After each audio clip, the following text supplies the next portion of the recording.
तो फिर से आ गया हूँ ये कहानी को सुनाने के लिए। उम्मीद करता हूँ आप लोग अच्छे होंगे और अपनों का भी ख्याल रख रहे होंगे। आज जिस कहानी को सुनाने जा रहा हूँ, इस कहानी में बीच बीच में ये कहावत भी होती है और लोग कहते भी है, जो औरत के कैरेक्टर को कोई समझ नहीं पाए।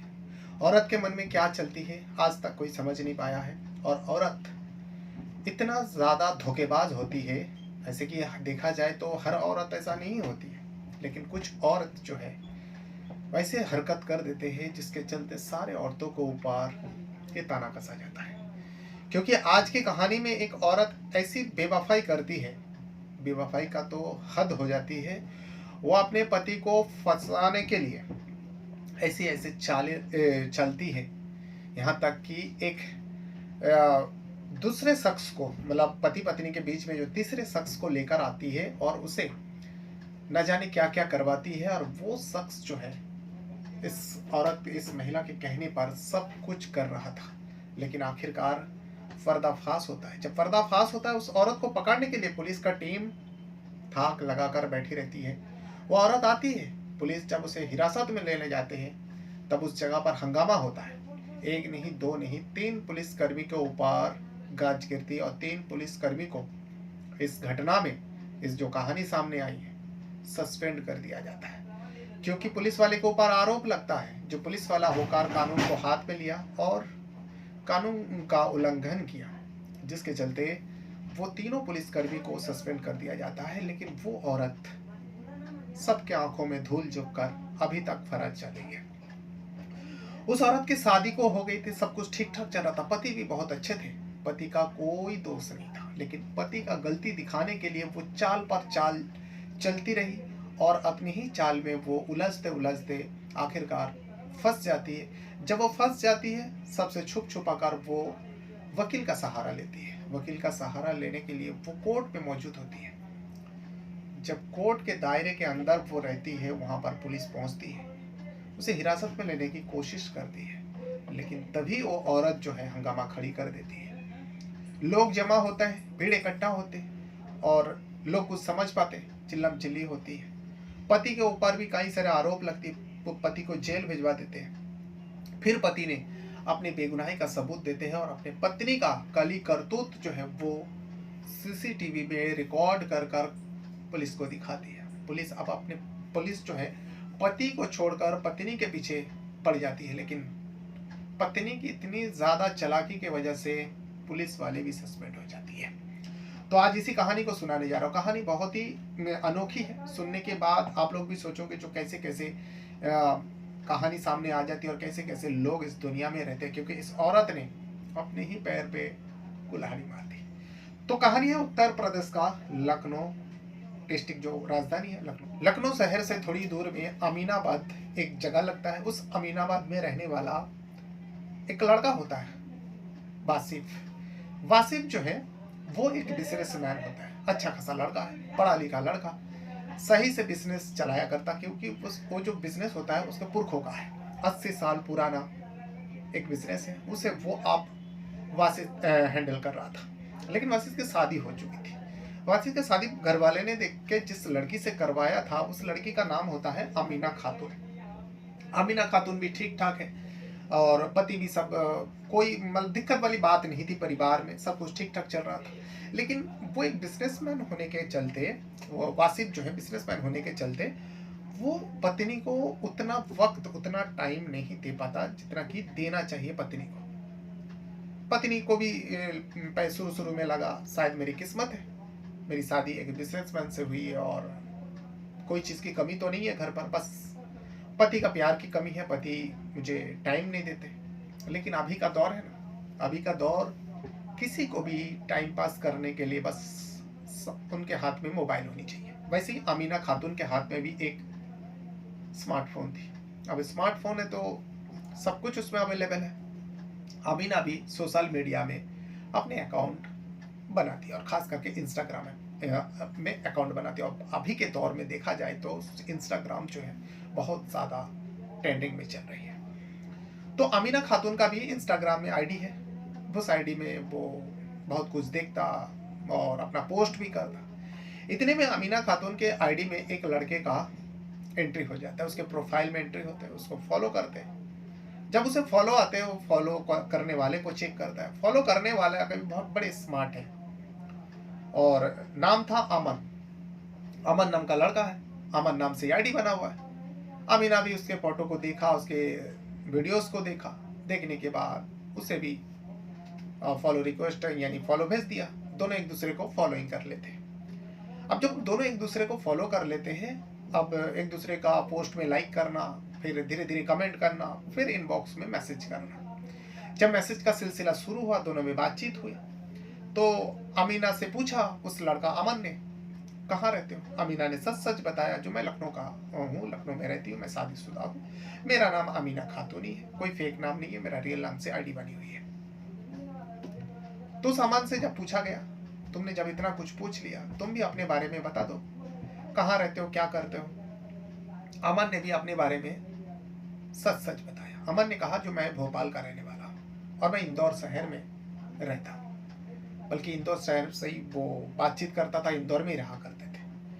तो अमन ने भी बातचीत शुरू किया। अब दोनों का बातचीत धीरे धीरे आगे बढ़ा। दोनों के नंबर भी एक्सचेंज हो गया। कुछ दिन जाने के बाद जब नंबर एक दूसरे को मांगा गया, तो नंबर देने में कोई हिचकिचाया नहीं, दोनों एक दूसरे को नंबर भी दे देते। नंबर, अब कॉल पे बातें होती। वैसे भाई इंस्टा में भी सब कुछ हो सकता है, चाहे ऑडियो हो, वीडियो हो, सब कुछ कर सकते हो, लेकिन नंबर हो जाने से क्या है, एक अपनापन होती है, एक भरोसा होता है। अब ये दोस्ती धीरे धीरे बहुत परवान चढ़ा। जब परवान चढ़ा, एक दूसरे को मिलने का मन करा। अब यहाँ अमीना खातून भी सोचती है, चलो पति तो टाइम उतना देते नहीं है, और कोई तो होना चाहिए जिससे मैं सुख दुख की बातें करूं, जिससे मिलूं, जिससे मैं थोड़ा अपना मानूं, अपना सोचकर।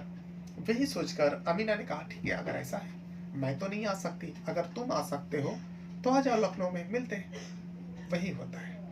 अमन आता है, आने के बाद अमीना से मिलता है। मिलने के बाद दोनों खुश होते हैं। पहली बार जब मिला, दोनों खुश होते हैं। दोनों का अब जो है सिलसिला जो है मिलने जुलने का शुरू हो गया। जब भी मन करता, इंदौर से अमन आ जाता और अमीना से मिलता, जो भी जगह तय होता उस जगह पे मिलते। लेकिन यहाँ पर अब इन दोनों के बीच में प्यार पलने लगे। यानी प्यार नाम तो दिया जा रहा है प्यार, लेकिन ये दोनों देखा जाए तो पति रहते हुए अगर पत्नी किसी दूसरे मर्द के साथ मिलना जुलना करे और उसे प्यार का नाम दे, वो प्यार नहीं बल्कि ये तो एक कह सकते हो अवैध संबंध है। उस अमन से अमीना खातून का अवैध संबंध बन चुके थे। अब उसके लिए वो तड़पती थी, उसे मिलना चाहती थी, मिल तो लेते, लेकिन अब हमेशा हमेशा के लिए वो अमन को पाना चाहती थी। और अमन का भी वही हाल है। अमन भी चाहता था जो अमीना जो है उसका हो जाए, लेकिन पति रहते हुए कैसे? तो अमन चाहता था जो तुम उसे छोड़कर आ जाओ, लेकिन अमीना कैसे छोड़ सकती? इसमें तो पूरा परिवार का बदनाम होगा। और जो बासिफ उसका पति होता है, उसका अच्छा खासा नाम है, कोई झूठ झमेला में नहीं है और बहुत नेक लड़का है। पति पत्नी में भी कोई अनबन नहीं हुई। अगर वो अमन को वासिफ को छोड़कर चली जाए तो बहुत किरकिरी होगी, उसकी इज्जत तो मिट्टी में मिल जाएगी। इसीलिए अमीना सोचती है, नहीं, ऐसे आसानी से मैं अपने पति को छोड़ नहीं सकती, कोई तो रीज़न होनी चाहिए। तो रीज़न क्या हो सकती है? रीज़न आप दोनों मिलकर सोचने लगते हैं। फिर अमीना के दिमाग में एक आइडिया आ जाती है। ये इतनी खतरनाक आइडिया आती है कि कोई सोच भी नहीं सकते। इतने क्राइम हुआ है कुछ दिनों से, कई सारे वीडियो सामने आई, कई सारे घटना सामने आई है, जहां पर पत्नी का अवैध संबंध हो जाती है और पत्नी अपने आशिक को पाने के लिए अपने पति को मरवा देती है या फिर खुद अपने हाथों से मार देती है। ये सारी घटना तो बीच बीच में आती रहती है। लेकिन इस अमीना ने जो प्लान सोची, जो दिमाग में उसका प्लान आया, वाकई सबसे अलग है। कोई सोच भी नहीं सकता कोई औरत इतनी हद तक गिर सकती है। बेवफाई तो छोड़िए, बेवफा तो थी वो, लेकिन की जो प्लान सोची थी, वाकई हैरान कर देने वाली प्लान। क्योंकि हिंदुस्तान में कई सारे राज्य हैं जहां पर गो मांस लाना भी मना है, खाना भी मना है और गो तस्करी करना भी मना है। अमीना के दिमाग में ये आती है, जो क्योंकि मुस्लिम समुदाय से अमीना भी थी और वासिफ भी थी, अमन भी था, सारे मुसलमान थे। अमीना को आइडिया आया, जो क्यों ना मेरे पति वासिफ को जो है गो तस्करी के मामले में फंसा दिया जाए। अगर फंसा दिया जाए तो वो बदनाम होगा, वो जेल भी चले जाएंगे, फिर मुझे मौका मिल जाएगी जो उसे पीछा छुड़ाने का। यही सोचकर इस आइडिया को अपने आशिक अमन को बता दिए। आसिक जो अमन होता है वो भी सुनता है। कहते हैं हाँ आइडिया तो अच्छे हैं, लेकिन गो तस्करी ऐसे आसानी से कैसे पकड़ा जाएगा, और कितना बड़ा मामला करने के लिए सबूत भी दिखाना पड़ेगा, पुलिस को खबर देनी पड़ेगी, और खास करके बजरंग दल में ये बात फैलानी पड़ेगी। तो उसके लिए क्या करना पड़े, उसके लिए बड़ी प्लानिंग होती है। दोनों मिलकर बड़ी प्लानिंग करते हैं। और आमीना कहती है एक काम करो, तुम हिंदू बन जाओ, क्योंकि तुम मुसलमान होकर अगर मुसलमान के खिलाफ टिप दोगे तो एक साजिश समझा जाएगा, षड्यंत्र समझा जाएगा। तो तुम कुछ दिनों के लिए हिंदू बन जाओ। और ये आमन जो है दीवाना था उस अमीना का, आंख बंद कर कर वो सब कुछ मानने को तैयार हो जाता है। अमीना जो कुछ भी कह रही थी, जो कुछ भी आइडिया दे रही थी, अमन सब कुछ करने लगा। अमन एक फेक आईडी बनाता है, अपना डॉक्यूमेंट्स बनाता है, राहुल नाम का एक आईडी बनाते हैं। आईडी बनने के बाद वो जो बजरंग दल का कार्यकर्ता है उन लोगों को पहले जानने की कोशिश करता है, फिर उन लोगों का संस्था से जुड़ जाते हैं राहुल नाम के आईडी से। अब उन लोगों से जुड़ने के लिए 2000 रुपये वो खर्चा भी करता है। 2000 रुपये से उसका संस्था से, यानी बजरंग दल का संस्था जो चलते हैं लखनऊ में, जुड़ जाते हैं। जुड़ जाने के बाद अब इन दोनों को लग गया जो हाँ अभी अगर मैं कोई टिप दूँ तो बजरंग दल के लोग जो है आसानी से उस टिप को मानेंगे, क्योंकि मैं कह चुका हूँ मैं उन्हीं लोगों में से हूँ। तो उन लोगों के साथ जुड़ चुका है। फिर तय होता है। तय होने के बाद अमीना एक दिन जो है अपने पति को पहले से ही फंसाने थे और गो मांस जुगाड़ करती है। करीब कई मतलब 12 किलो, करीब 12 केजी गो मांस वो जुगाड़ करती है और अपने पति का गाड़ी में रखवा देती है। अब वो पति बासित जो है अपने गाड़ी से फैक्ट्री की ओर जा रहे थे। इतने में अमन को यानी राहुल को बता दिया जाता है अमीना द्वारा, जो देखो काम हो चुका है, वो घर से निकल चुके हैं, गाड़ी में रखवा चुकी हूँ और गाड़ी इस वक्त इस जगह पर होगा, तुम अपने कार्यकर्ताओं को बता दो। यहाँ राहुल जो बजरंग दल के लोगों को बता देते, क्योंकि उन लोगों से जुड़ा हुआ था, इसका मान जाते। पुलिस को खबर दी जाती है, गाड़ी का नंबर भी बता दिया जाता है। जब गाड़ी का नंबर पुलिस वाले के पास पहुंचता है, पुलिस का एक टीम उस गाड़ी के पास पहुंचता है, यानी वासिफ के गाड़ी को रोकते हैं। रोकने के बाद वासिफ को समझ में नहीं आ रहा जो गाड़ी क्यों रोका गया। जब रोकते हैं, गाड़ी का चेकिंग होता है तो पता चलता है, जैसे डिक्की खोला जाता है, डिक्की में 12 किलो गोमांस पाया जाता है। उसका वीडियो भी वायरल होती है।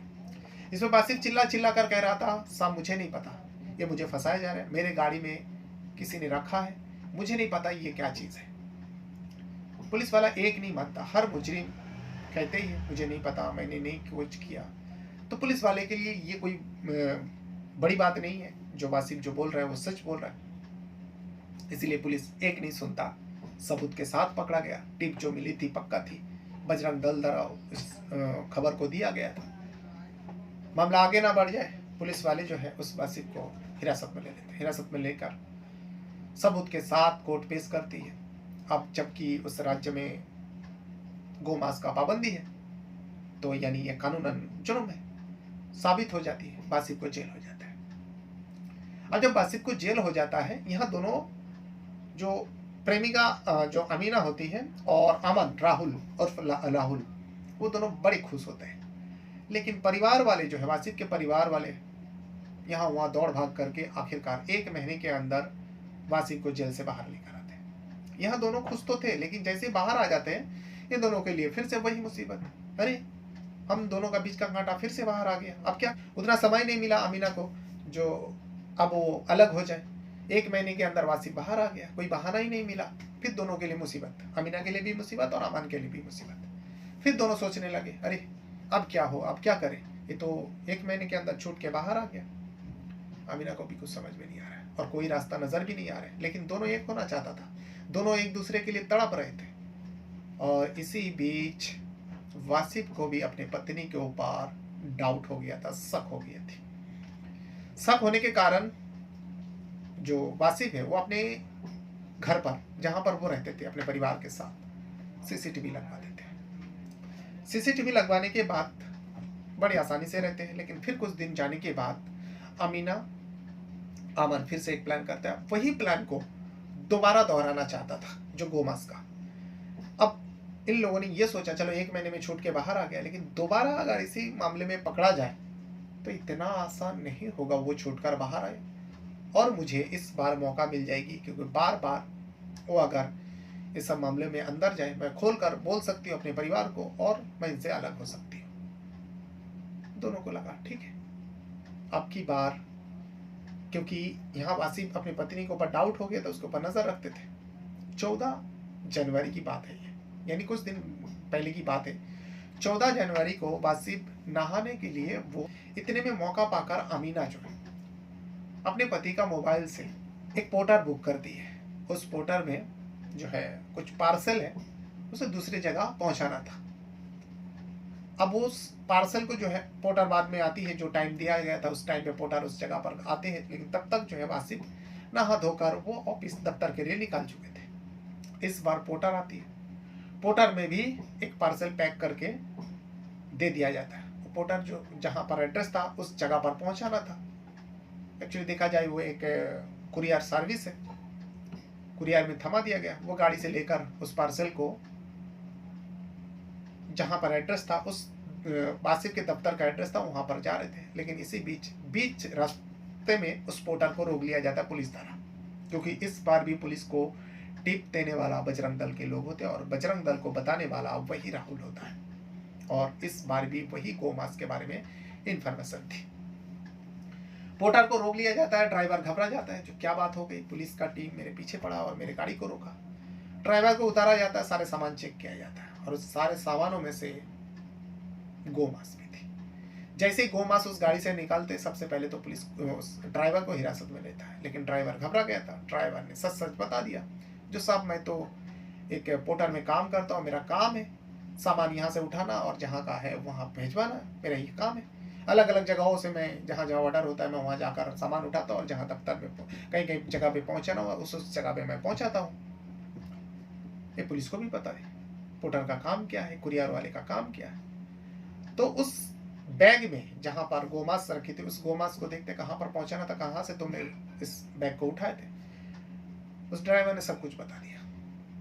पहले तो वासिफ के घर जाते, दफ्तर में जाते, जाने के बाद वासिफ को उठाते और वासिफ को जब उठाते पुलिस को भी पता लग गया ये तो पहले भी गोमांस तस्करी में ये गोमांस के चलते ये पकड़ा गया, जेल हुआ।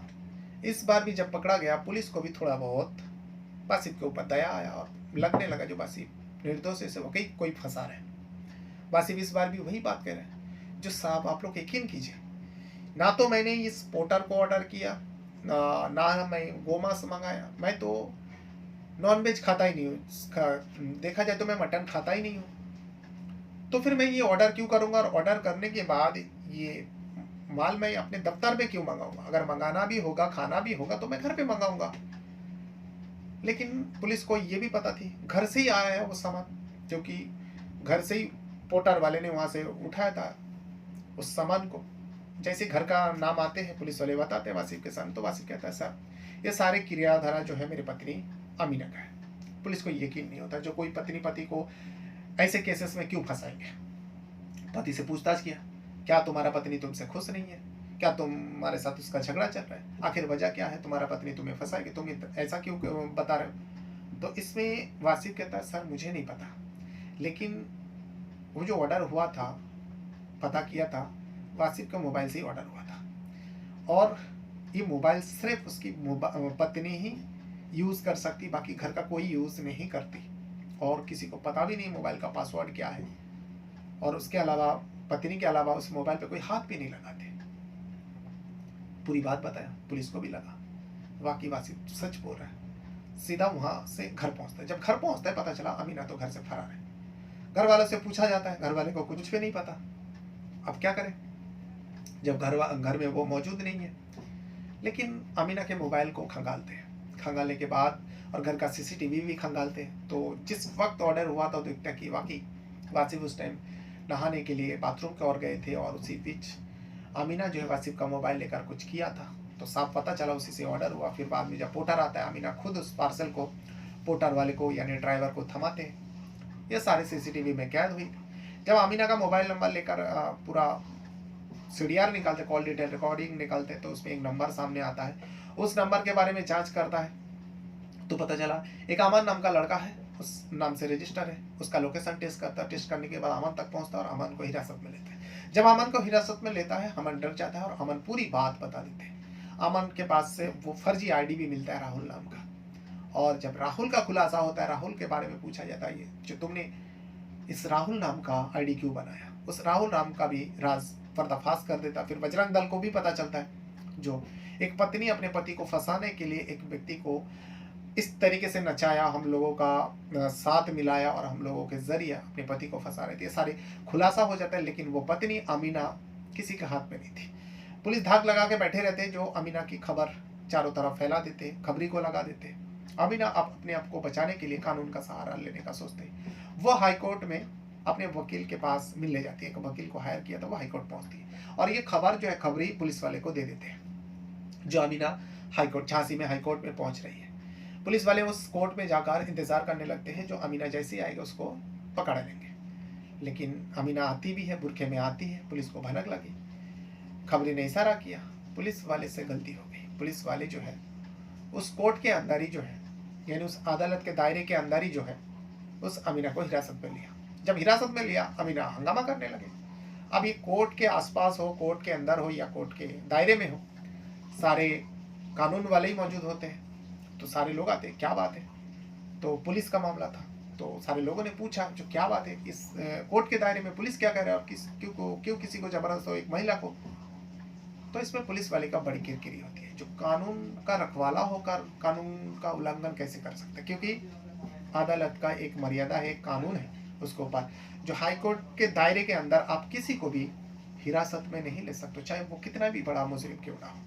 अगर वो अदालत के दायरे के अंदर है, कोर्ट के दायरे के अंदर है, वहाँ पुलिस भी उस पर हाथ नहीं लगा सकता। वही पुलिस ने गलती कर दिया, जो अमीना को उस जगह पर हिरासत में लेने की कोशिश करता है। अमीना हंगामा करते हैं, सारे लोग जमा होते हैं और इसी भीड़ का फायदा उठाकर अमीना वहाँ से फरार हो जाती है। अब ये हंगामा इतना ज़्यादा बढ़ गया कि ये खबर भी, अभी का दौर है, वीडियो बनी, पुलिस के हरकतों के बारे में वहाँ पे चर्चा हुआ, फिर बड़ा बड़ा आला अधिकारी तक पहुँचता है। और यहाँ इसमें इस केस में 3 पुलिसकर्मी को, जो लोग उस अदालत के दायरे के अंदर अमीना को हिरासत में लेने की कोशिश करता हंगामा हुआ था, उन तीनों और पुलिस वाले को सस्पेंड कर दिया जाता है। लेकिन वो मुजरिम अमीना फरार हो जाता, अमीना का अब तक पता नहीं चला।